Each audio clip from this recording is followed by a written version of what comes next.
Your father's always been in your life, right? Your father, you guys. Yeah. Hmm. Okay.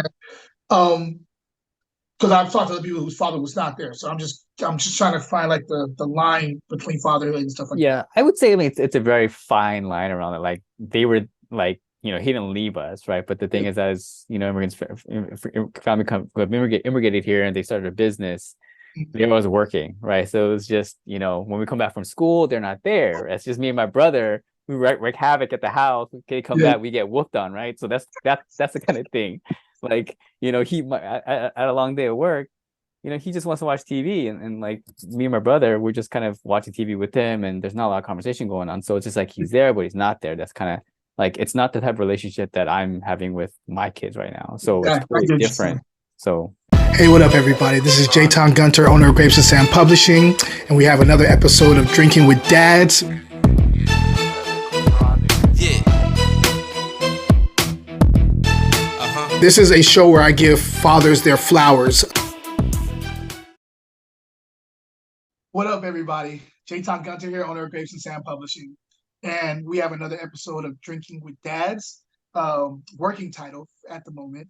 I am excited to talk about the father that I have on the show today. Before I get into that, though, I do want to give you guys the premise of this show. This is a show or platform where we give fathers their flowers.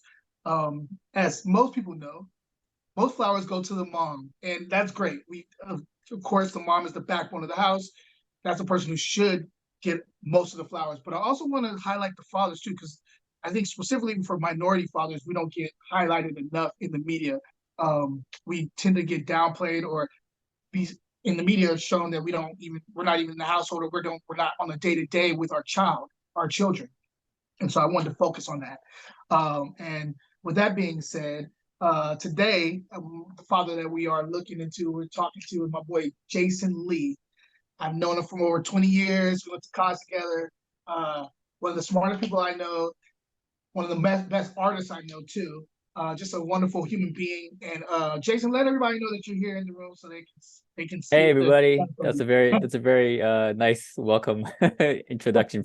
I feel like it's a little bit too much, but I'm not all that. So I don't believe that. I've known this guy forever, and he's one of those stand-up guy. At a like we have a lot of friends combined. We have a lot of friends together. We know a lot of mutual friends, and he's just always been one of those guys that if I put out the bat signal for something or I ask him something, he's always been like, "I'm there, Jay. I got you." And I mean, I just respect that so much. So I appreciate you, Jason, for doing this for me. no, of Um, course, happy to appreciate you having me on. So I'm very so honored. Jay, I'm gonna get into Jay today because Jay doesn't like to talk too much. So I'm gonna ask him some questions. Hopefully, he'll open up a little bit with us. Yeah, they had gave me a couple drinks to open me up a little bit, right? So Oh yeah, and by the way, we're drinking wine, guys. So just so you know what I'm sipping on, I got this Rosa Ridge Cabernet Sauvignon from Washington State. You guys probably can't really see the label, but there it is. Jay, you don't gotta tell them what you're drinking unless you want to. I know he's drinking a red Um, wine too. I'm not as fancy as you. I just got something from Trader Joe's. It's like a Chateau de Seguin. I mean, but I'm also Oh, not in a good wine stuff. glass. I'm not in a wine glass, so please don't like. I'm in a regular like water glass because our wine glass is broke. So please don't like dog on me about that. Bro, that is the story of my life.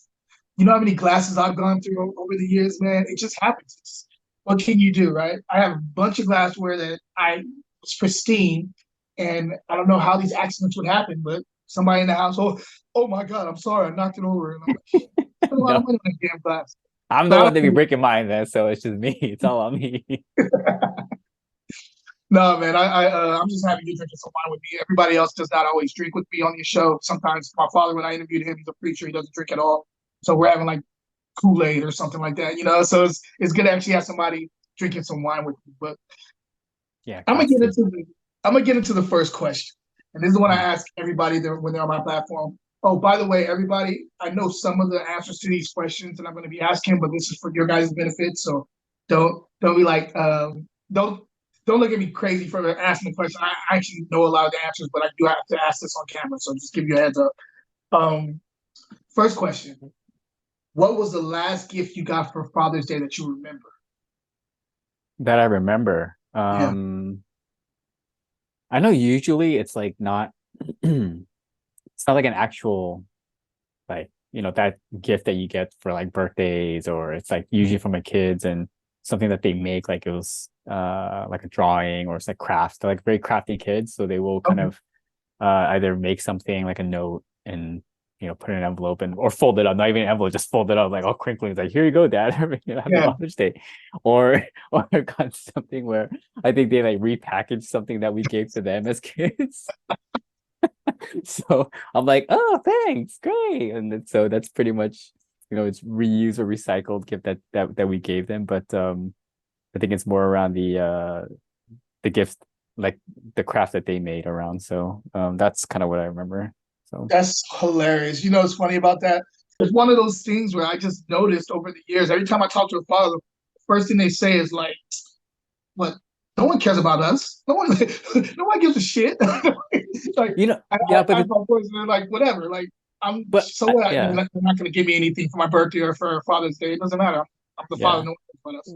Well, I And think one thing that what like way that is like, I think for us, the whole um for like the fathers on as men, what is it, men are for Mars and women for Venus. yeah, Like for us, I think it's more like we don't really care about the whole, getting recognized. We just want to make sure that our family's okay, our kids are that's okay, like true. they're taken care of. Support as long as that's good, like we're good. We don't need recognition from that. Like that's my opinion. I Like agree. it's nice to get that, but like, do I want people to, flower me with presents on that day? Like, it's all good.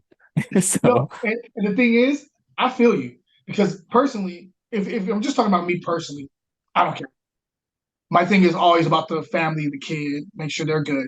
yeah, But I think when you're, and I know, and I've just something I've noticed, not even after having a kid, but just in general with anybody, when you're normally overlooked all the time, hmm. people start taking advantage. Like if you're not, like if they're people, when you don't say anything about it or you don't even like bring their awareness to something, people start to just really take advantage because they know you're always going to be there, know you're always going to do it. You're always going to do it, but it's just like, give me something. Like I don't want nothing crazy, but like maybe, give me a hug, like a really good hug, like something just lets me know that you see what I bring to the table, what I've been doing and helping out with. So I think a lot of times it just gets overlooked because we don't, as guys, as fathers, we don't speak up about. We're not our best facilitator. We're not our best lawyer.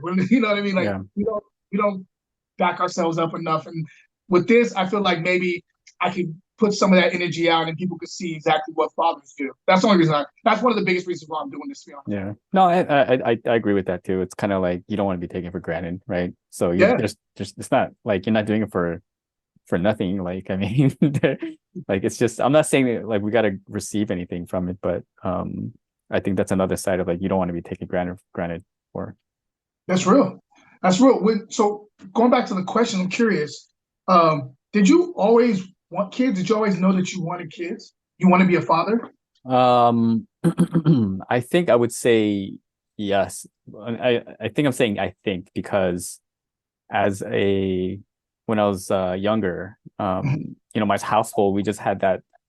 I was brought up in a way that's like very kind of linear. Like my parents were very traditional, right? They said, you grow up, you go to school, you graduate, you go to college, you get married, you get kids, blah blah blah. So like I think it was just already ingrained that like, oh, I should be having kids. But like when I think about it, did I really want kids at the time? And but when I was with Milan at the time, it was something that made sense for us. It was the right next step for us. We both wanted it. So um at that time, like, yes, I would say it's a clear yes.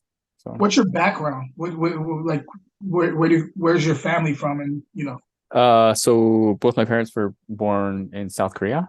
okay, Um so they immigrated here, and let's say when I was like 3 or 4. okay, So wasn't born here, but I was definitely raised at a very early age and been in the Bay Area ever since. So okay. And you have how many children? I have two. I have a right now is a 9-year-old son and a 6-year-old daughter. Okay. And so you were married before. Yes. So my background is I currently I have a girlfriend, but me and Milan we divorced about 4 years ago, I think. Yeah, 4 years ago. Okay. And so before that, I was with her for roughly about 13 years. Mhm. Six of that was not married, and the rest was married. And then yeah, um, totally, we're still cordial. Like Mhm. we split up as more like, hey, it just made sense, and we wanted to make a better environment for the kids, and just made sense that we separate. And it was, I thought it was a little bit more. We both felt that it was more healthy for the kids. So I got you. yeah. Is it so with when you guys were in the household, was there like because I've asked other people this. I always say there's like a nurturer and then there's also like a kind of a disciplinary. Sometimes with certain households, both kind of carry both roles. Was Mm. it like that when you lived in the household when you guys were all together? And how has it changed since you know you guys are divorced and you guys are co-parenting? Yeah, I would say in when we were together, Milan was more the nurturer. Hmm. While I was the, hammer, bring it down, enforcer. And now that we've separated, I feel like uh I would still feel like she is more the nurturer, but I have a little hand in that because the kids go back and forth half the In the time, household. right? Hmm. So when they're with me, I don't want to just be the enforcer. And when they come over to daddy's place, it's like, oh, we don't want to go to daddy's place. So he's so mean. No, I gotta like make it fun and sort of, you know, soft at times. And I try to do that. But I mean, there are times when I just want to be like, I can't help it. So I mean, I try to limit that. But I would say, I've had to kind of try to be a little bit more nurturing and understand like I can't always be um bringing down the hammer all the time and just, being the hard shelled person. So I feel you. Is you have a boy and a girl, right? yeah, yep, Okay, and the oldest is the boy. yep. Mhm. Got you. Okay. So in the early moments when you guys realized that Milan was pregnant, uh, did you go into it already realize like feeling like before the baby was born that I have everything together as far as financially being one of the biggest ones? Mentally, did you guys have like a game plan, or was it just like when the baby came, you said all this stuff is thrown out the window and I don't know anything? Did you feel secure in being prepared for when the baby came? Stay tuned. Drinking with Dads will be right back. I just released a new show called Drinking with Dads, and this is a platform where I give fathers their flowers. I have some merch to back that up. So if you have a wonderful father in your life or you're looking for some cool father gear for yourself, go to my online store, fruitandglassgear.etsy.com, and check out what we got there. Cheers. Now back to the show. I wouldn't say like fully 100%. I would say it felt good enough, like 85, in my opinion, like 85, 80%. Like Mhm. like financially, we knew we were okay. Mhm. Um, I think like work and stuff, scheduling, I think we had it okay. Like we figured it out, or had a plan specifically, and we had a good idea that her parents would be helping out Mhm. a substantial time. So Mhm.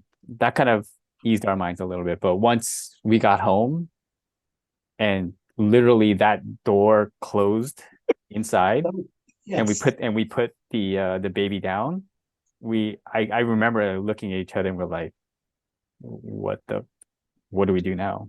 Yeah. And we looked at it, we're like, what do we do now? Like this is it. Like I mean, I was scared to like leave the hospital, because the nurse is like just rolling one on. I'm like, what are you doing? We don't want to leave. What like you can't kick us We're out comfortable now. here. We got help here.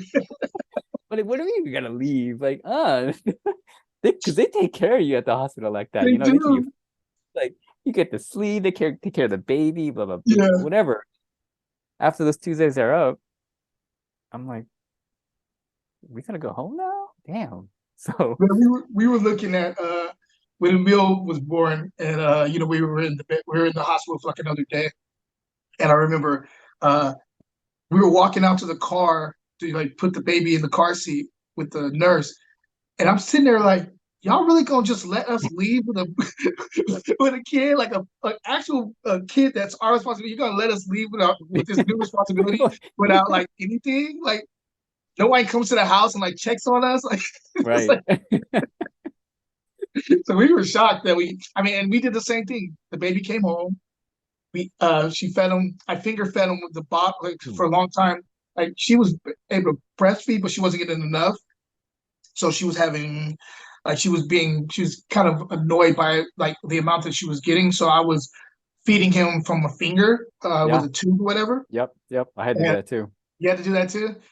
And so I'm doing that, and I just remember looking at her, and she's like, "So we're here now. What are we gonna do?" I was like, "Yeah, I'm just gonna figure this out." Like we figured it out. Like, Just gotta make sure you feed them, poop them, make yeah, them sleep, and that's it. that's it. That's it. And And try you to may not get figure, no yeah, sleep, but it doesn't matter.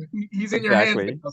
So, Try to fit it into your schedule one way or another, right? And so, yeah, man. It is what it is at that point. You're sitting there like, okay. So you take a deep breath. You look at that person like we're in the trenches together now. We in wartime. Let's try to work this out. Let's figure it out. Because yeah, we never looked to have kids. We were rocking. We were just like we're gonna be those friends of everybody else who has kids, the ones who just travel around the world and come back with crazy stories and stuff. And we had a nice run. We had a nice run for 15 years. Shit happens. So yeah. yep, it does happen.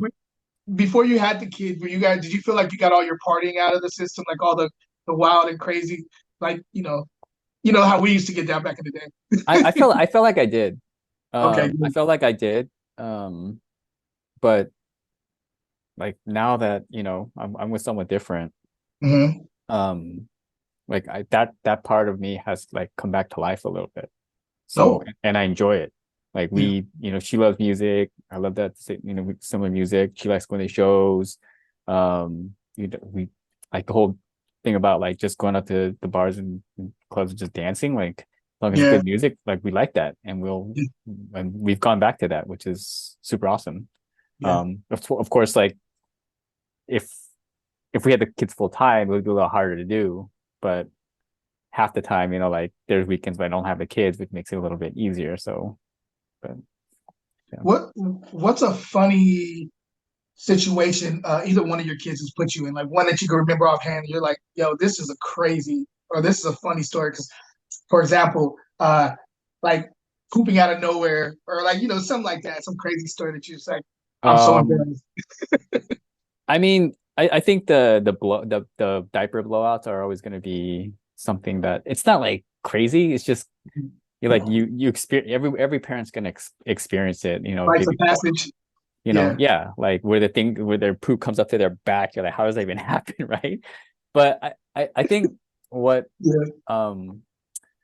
one thing one story that comes to mind is when Rio was a little bit older. I think it was around maybe 3 or 4, I think, maybe a Mhm. little bit older. But we have this routine about him going to washing up at night, taking a shower, Mhm. and I have to help him.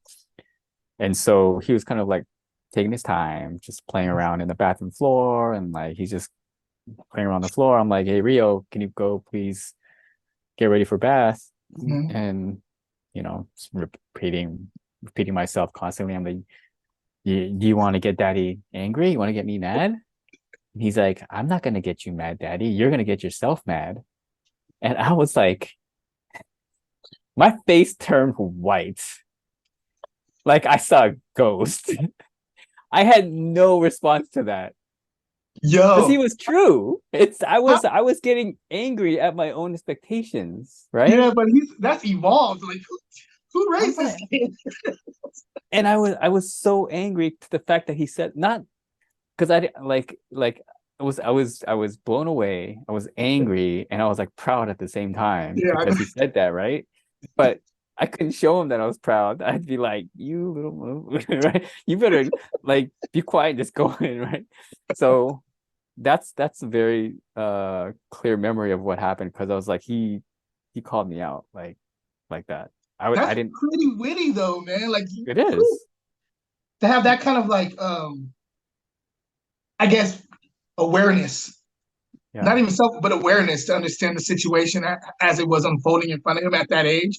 Yeah. That's crazy to me. And I Wow. think some parts of that is through like I think Milan had a good handle of that because when it comes to like being self-aware, and she was like really good about teaching the kids around that, like Mm, just really good about, hey, like what being your thoughts, like actions, really just kind of being thoughtful about how you act and things like that, and mm. just being mindful. And I would say that's probably something that she kind of, you know, Kind of nurtured. yeah, exactly. So I was kind of okay. But it took me by surprise and like came from left field. And I was like, I was about to throw this kid out the window. I don't care how young you are, man. I don't know how I would take that. And being honest with you, when I was that age, so the one thing I'm famous for in my family is my mouth. I was when we were growing up, Oh, really? I'm very respectful to my family, but I was smart, really smart when I was younger, and I would notice things. And my dad, he's old school black man from the South and from San Francisco. My mom's from the South too, and so like they had no problem with that's a different generation. They tore us up. Oh we yeah. had, we couldn't even look at them sideways without getting our head taken off. And so I remember being the one that would like it was come out of my mouth without me thinking. They would say something to me, and I'm like, and I would say something quick witted, smart back. And my dad, when I interviewed my dad for this thing too, and we were talking, he was just laughing because he's like, "Oh, I can't wait for your son." Because the way you talk to us sometimes, too, like you thought you were an adult. You would say certain things, and I look at your mom and be like, "Are you gonna take this, or I'm gonna take it? Because I'm gonna take his head off." Yeah. So I could just imagine how it's gonna hit me Oh when a kid yeah. is a certain age, and I'm just like, "Dude, I will hurt you." Do you understand? Yeah. You gotta But let me know when that happens for you, and be like, Jay, it happened today. oh, I'm gonna text you, Matt, bro. Can we have coffee? Yeah. Coffee now. Yes, I And need a conversation real quick. I'll know exactly what that means. I was like, oh, okay, I gotta hear this one. So For real. So tell me this then. On the flip side, with both your children, what is something about both of them that makes you happy, like makes you proud? It could be a sport they're really good at. It could just be mhm. their perception and how they view the world. Yeah. Is like everybody has something, a characteristic, whatever. Tell me both of them. What that is for you. Um, I think what I see in both of them is if they really put like get down into the weeds of something and like are having a really hard time with something, and they just need a little bit of bump, right? Mhm, And of to keep going, mhm. and they will keep going until they kind of accomplish whatever they need to do. It's like I can see them like definitely easier for Rio because like I feel like once he's in the mind or like heads down, like Mhm, he'll do whatever it takes to kind of like take care of whatever's happening. mhm, Um, I feel like she's kind of building that kind of patience a little bit. So mhm. sweet, but what I kind of like about Rio is like he kind of has like sort of an engineering mindset. He likes to break things down, which kind of drives me That's true. crazy because like when I get something or we buy something like a toy or some kind of Mhm. mechanism, he'll like break it, take it apart, and like we just got this for you, man. And but Spend all this money. yeah, but like, and I get it, right? He just really wants to understand what's going on behind the hood. I'm like, cool. That's cool to see. And like he'll like start building whatever he broke it in other things, like Mhm. putting things together. I'm kind of like, all right, this is like I maybe might have like an engineer in the family, or You I may don't, have an engineer. Yeah. yeah. With Aya, I think it's just more really around like emotions. Like she has like she's just a light that I don't know, it's just there's so much joy in it. I've never seen so much like joy and happiness from someone so small like that, and like it's like it's very Infectious. and very infectious. It's very infectious. So yeah. Those ones are hard. Those kids, the ones that are just happy, like really happy, it's hard to be mad at them. It's hard to like show any because my niece is like that. She's just always so like bubbly and happy, and you Yeah. want to be like. And she's a little mischievous too because she knows how to play the situation. But she is. But you see her like she'll do something, but she's just so happy and so cute. You're just like, Yeah. ugh. You Yeah. gotta internalize it. Yeah. It's like, why am I Yeah. really mad? Did she really do something bad? No, she's just a kid. You gotta, I mean, yeah, start Yeah. having that conversation with yourself. Yep. Um, Yep. So one of these things that I realized, whether you're in a relationship or not, but when you have kids, is you have to have something for yourself. What is your release? That doesn't include your ex or even your partner now. That's just for you. What is your release that makes you happy, puts a smile on your face that you maybe do it once a month, maybe do it once a week, maybe you do it once a day. But what is that release for you?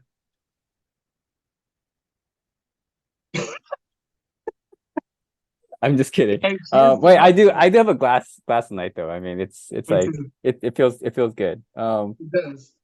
That's my nightly ritual shit. But other than that, I mean, I like playing games. I want video games. But it's like I'm a simple guy. I don't need a lot, you know.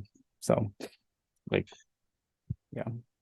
Do you have a? I was also talking to my father about this, and I'm talking. I've interviewed other people and asked them this question too. Um, do you have a tribe? Like, do you have people that you go to when you like a father, like say like a group messaging thing that you have a Mm. few of your friends that are also have kids, and if you're feeling lost in the weeds about something or you're stressed out about something that you can go to and like hit them up and ask some questions or they ask you questions stuff like that. Do you have like a tribe like that? Stay tuned. Drinking with Dads will be right back. I'm the author of the Man Book. The Man Book was created so that every man has a chance to become great.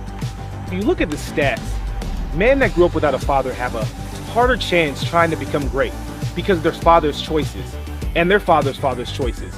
The Man Book is here to break that cycle so that every man has that chance. The Man Book, helping boys become men with something as simple as tying a tie. Also being a father, fashion, how to love. This is a book that you need on your shelf. It will help you and it will help people that you love. Get it by going to dreamteamantioch.org. Cheers. Now back to the show.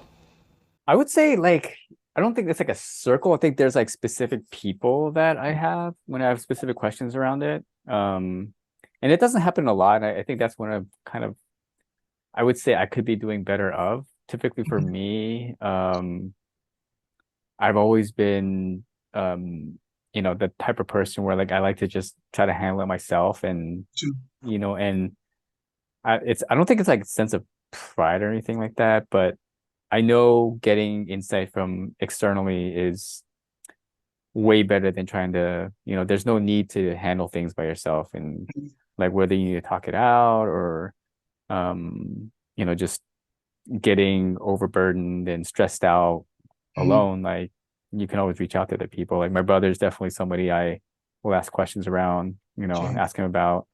But like it's not like I'm in a specific chat group, but it's just more like individuals like, hey, blah blah blah, ping this person about this or ping this person about this. So yeah. That's dope. I when I asked my father the question, he said no. and I said, why were you so definitive with that? Like, why was that such a definitive no from you? And he's like, well, I'll be honest with you. When I was early with you guys, me and my brother Jareen, before Jalen was even around, he said he had like a group of guys that he would talk to, and they were amazing. But just like I realized that I didn't need those outside voices in my head when dealing with my family because everybody's family is unique. Everybody's situation and setup is unique. And so I have a couple people that I can, I'll reach out to every once in a while if I need something or whatever. But as far as like a group, I don't like a lot of voices in my head at the same time when I'm trying to figure out something with my family. I was like, oh, I respect that. But then on the flip side, I talked to my other homeboy and he was saying, yes, I have a group chat and it's a group. It's like about 10 fathers and we just throw questions out to each other and we all help each other navigate this whole fatherhood thing because you really got to, it's choppy water sometimes. You really got to navigate this. It's not an easy thing and it's not something that comes with a manual because again, everybody's kid is different.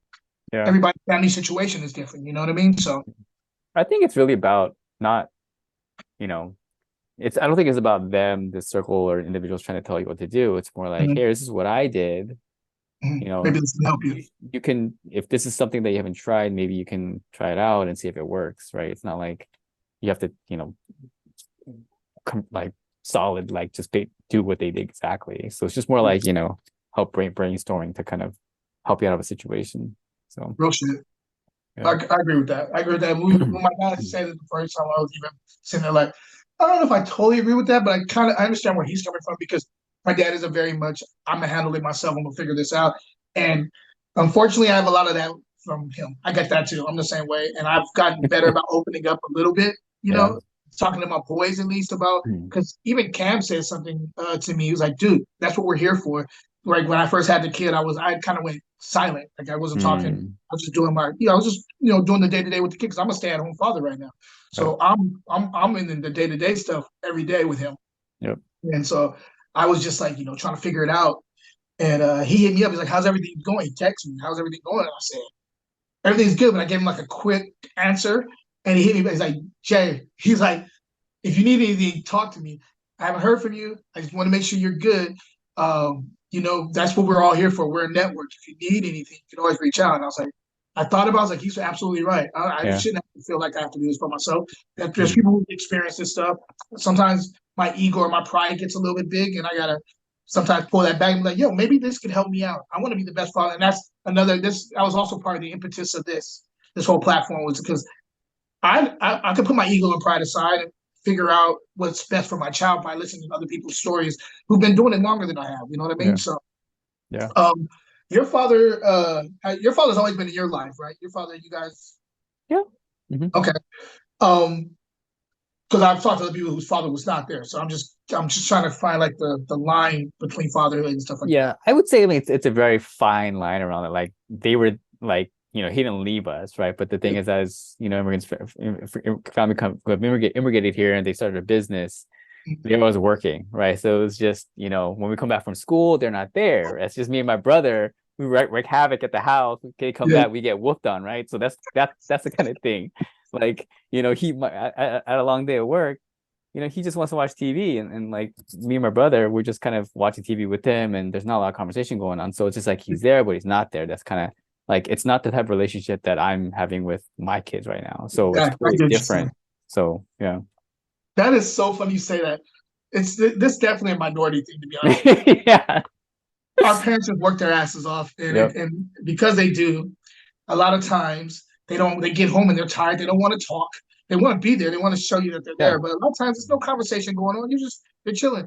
I was talking to my other homeboy. He's Vietnamese, and he was saying the same thing. His family uh, came from Vietnam. His parents did.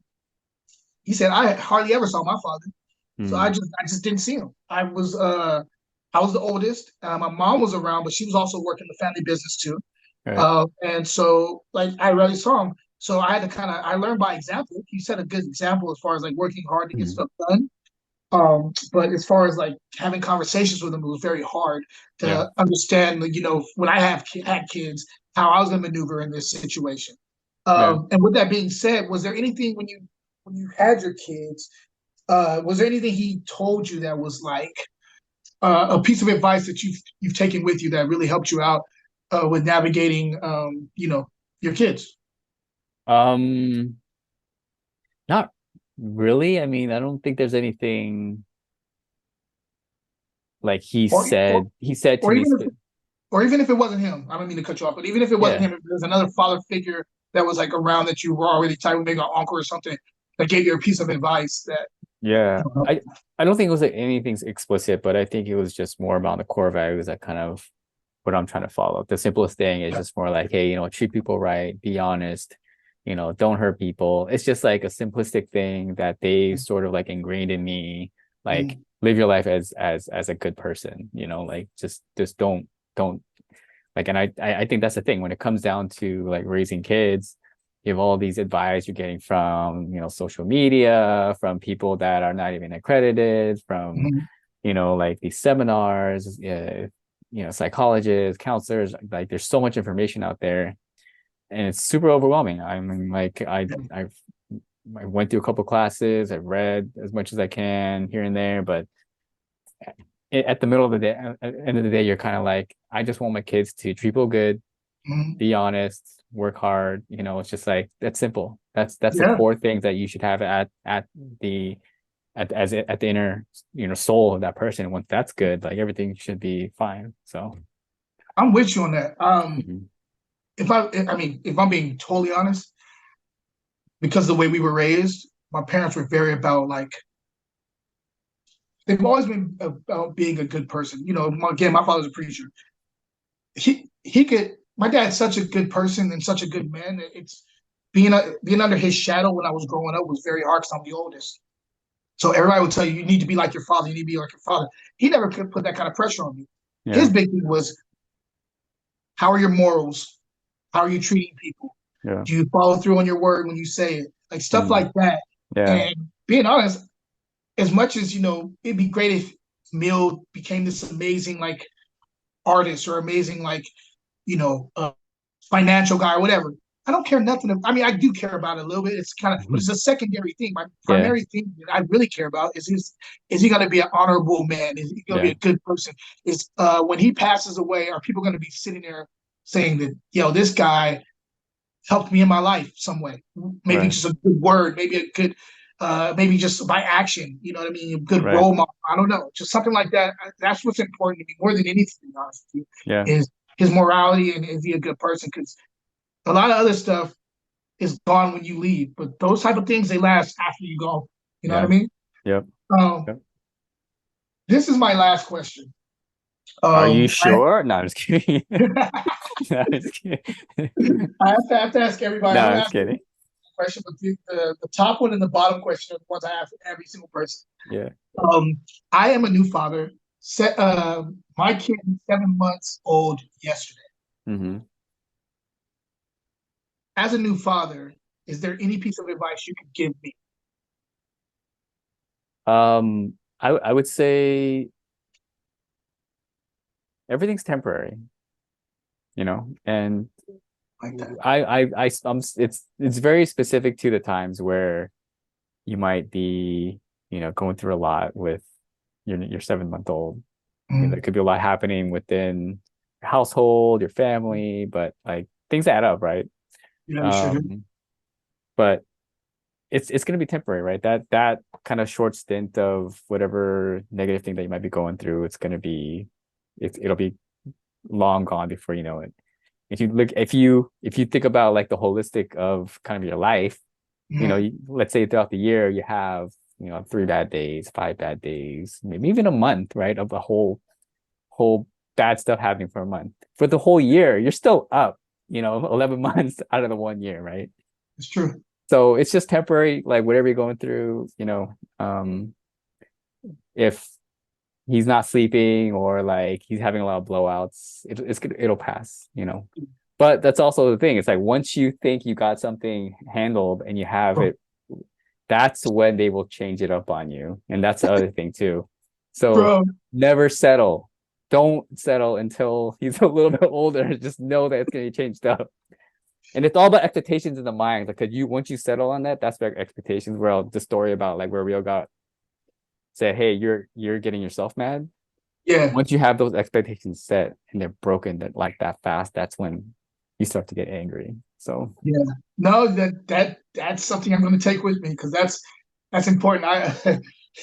Yo, every time I think I got a handle on this kid, he changes up on me every single time. I think yeah, because you know me, I'm an observer. I'm a writer. So as a writer, you're observing lifestyle, culture, yeah, interaction. I feel like I'm a scientist sometimes. I'm sitting there just kind of analyzing different cues all the time. And every time I think I got this kid sewed, I'm like, oh, I know when he's really tired and hmm, he needs to knock out, and I know how to put him to sleep immediately without having to worry about like doing the extra stuff. And then all of a sudden, have one of those days where that the immediate putting him to sleep doesn't work anymore, yep. and he's just looking at me like, "What you trying to do? This ain't gonna work." And I just like, God, this kid is good. Change up What you trying to do? exactly. Like I Like wasn't all wide even. open, right? Just like I'm still here. Like Yeah, what you pretty trying? much. Like he just looked at me like this. Oh, Yeah. what's your next move? Like, like Like what was that? What was that? What was that? Like that's supposed to do exactly, something? bro. It's hilarious. So I was using Swaddle for a while with him, and then I got confident because I was like, oh, I can put him to sleep without a Swaddle. We're good. So for like a good couple months, I was sleep master. He'd be sleeping in bed with us, and he'd wake up my lady, and I'd go in there because I was normally working late at night. So I go in there, grab him, and I'd immediately be able to put him to sleep in like 15, 20 Hmm. minutes, right? Boy, one night he I got him and I brought him in here and I did my normal like rocking and stuff and like the white noise, all that stuff. I'm thinking I got him, right? I feel him turn his head. And I said, why is he not asleep? So I look down at him and it's I have it dark in here for the most part, but I can still see his eyes. He has big eyes. Down and I see the whites of his eyes. I'm like, wait, you're not asleep? And he starts moving around. Like, I ain't going to sleep. I said, shit. I said, okay. So let me rock him a little bit. So I started rocking him, Yeah. thinking I could get him. I feel him nod off really quick. And then he realizes that he's nodding off and and then looks at me like, that's all you got? What's your next food? I'm like, Oh I man. totally forgotten about swaddling, right? Yeah. And so that was a long night. He would not go back to sleep. The next morning, I had got no sleep. I'm tired. And he wakes up all bright-tailed, bushy-eyed, or bright-eyed, bushy-tailed. And it's time for him to go to sleep like a couple hours later after his lunch.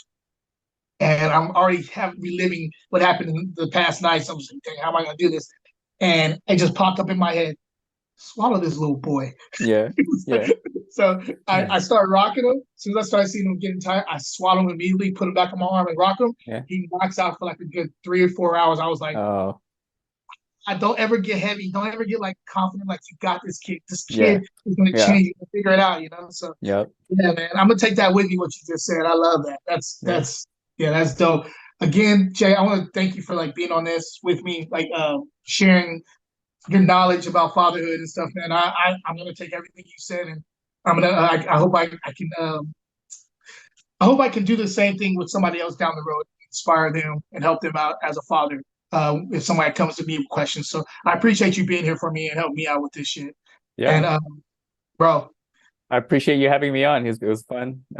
Cheers to, more endless nights of rocking and wassailing. So hopefully he's gonna be only child. So we this is one and done, son.